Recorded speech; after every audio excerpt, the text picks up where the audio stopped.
take down, we transfer them onto, so incubators are different across the plant site from. When you drop off, that just sets it off to start, and then it comes back on its own time. I remember sometimes when one before I was working and whenever I let it go, I go back. I think the way they did the tubing on the inside of the box, they changed it around so it wasn't like that because I guess it was coming up and people were letting go.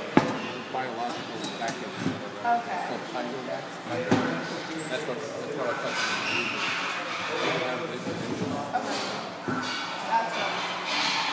This one, this is used on our semi-automatic machine, and we would have a Adjustment for this, if you have smaller or bigger eggs, you have an adjustment down under the machine to actually raise. You would drop this disc into this collar, and that allows you to go higher up on this. Okay. Some of these eggs are upside down. Are they?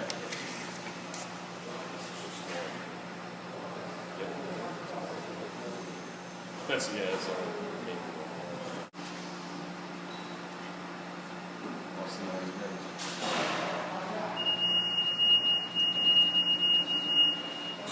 This is going to be a little messy because Yeah, it's there's gonna be a lot of debris flying out here, but so you want to adjust it up so you get the eggs to sit nice and flush up against there.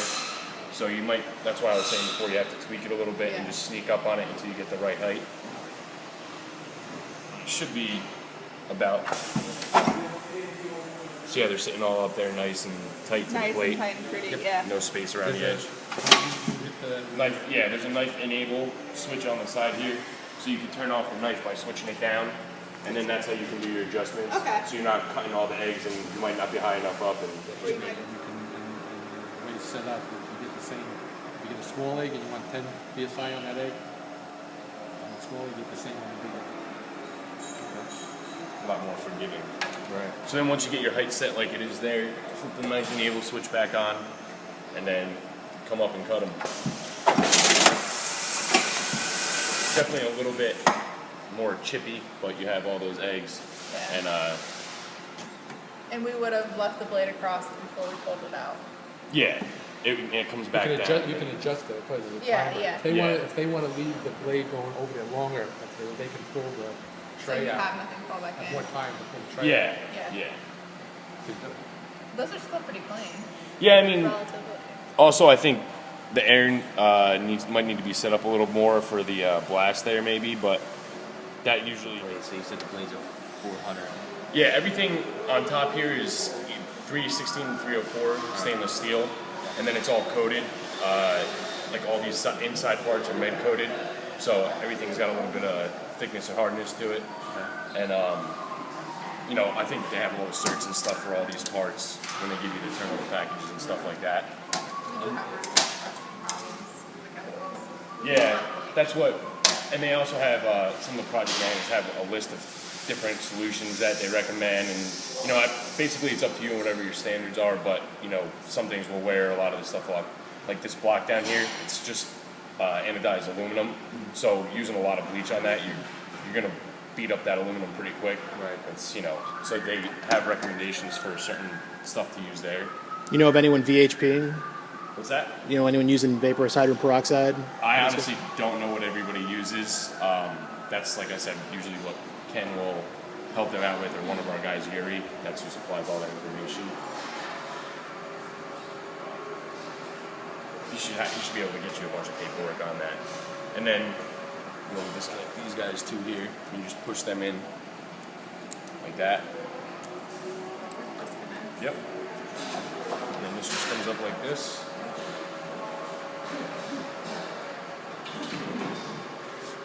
And then this can get disassembled too for cleaning. And that's all you would need to take off to do your cleaning. If you need to take this off, We probably would. We'd probably take that off and sterilize it. we have, this will slide out the front. No problem, right out Okay. the front there. Can't come out the back though. And then this, we have a set of T-handles, which aren't with this machine right now, but they screw in here, and then you can just lift this whole block up nice and easy. Because a lot of people were picking it up by this, and you just rip that rubber off sometimes. Yeah. So we have a little fixtures for there. Then you also have this airline that's coming in the front of it here. You have this push to connect bulkhead in there, and obviously it's a little difficult to get your fingers in there and do it. So we have this little fitting here that you push forward, push into the tube, and then pull the tube back out. And now you're good to go lift it up. There's 4 locating pins on the plate below it that center it, so you don't have to worry about if it's in the right spot or not. And then you would just lift it out, bring it to your cleaning station, wherever you got, set it up. And this whole block can get disassembled, but I'll show you this guy first. Pull the cotter pin out there, nice and easy. That guy just slides out the front, and then you can do your cleaning with it. Yeah. As an assembly, or if you prefer to take it apart, you can, but I think everybody just leaves it as it is, cleans it out. And then these side plates here come off, so you can get in there and clean out any debris. You just need a 7/16 wrench on the side and just unscrew them. Pretty simple. And then You that's, take this off. You can take the actuator off. you can take this off too if you want. You would take this bolt off, not take this angle off. So, okay. But you would just need a big adjustable wrench or the right size wrench. Pop it off, unscrew it out, and you're good to go. So you wouldn't then take the. You don't have to take the angle off. But and I don't know if anybody ever takes the cylinder off except to replace it if it ever needs to be. Unless your cleaning procedures are. Okay, and then you would still. And then you have the 2 button heads in there with an even smaller Allen key. And that would just come off in there. And then Like that this. would pop out. Yeah. Yeah, and then that would just come out. The thing is, you want to make sure these tubes are put back in exactly the same way, because the way the switch is on the inside of the box and the pneumatics work, if it's the opposite way, you could take the cover off, and then you would have a problem. Yeah. So you just always remember that the red's on top in there. But like I said, I don't know too much that anybody would really need. Running out of tables over here. And these pins, if you want to see how this guy comes apart, these pins, all these are cammed, so that when you tighten these up and they're facing straight up, it locks everything in place. So to take it apart, you just turn it sideways, down a little bit, pull it out. Okay. Each one does a row of 3. Yeah, just a row of 3, and then the other side for the other 3. Take these guys out. The cleaning for them is, you could autoclave them. You have some O-rings in here that will take wear and tear in the autoclave too, though. So you might be better off just using a solution. And then every time you take apart the block and go to put it back together, you take a little bit of Dow Corning grease that we will supply with the machine.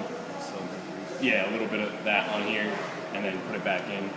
And you just gotta watch when you put it back in that these 2 dowel pins here Line up with the 2 notches on the collar. Otherwise, you won't have a good seal, and you'll be blowing air out of the side or something. And you won't get a good even lift. And that's really all there is to that. And like I said, for the block, they have solutions that they recommend for cleaning, because bleach will corrode that aluminum pretty quickly. And that's really all there is to it.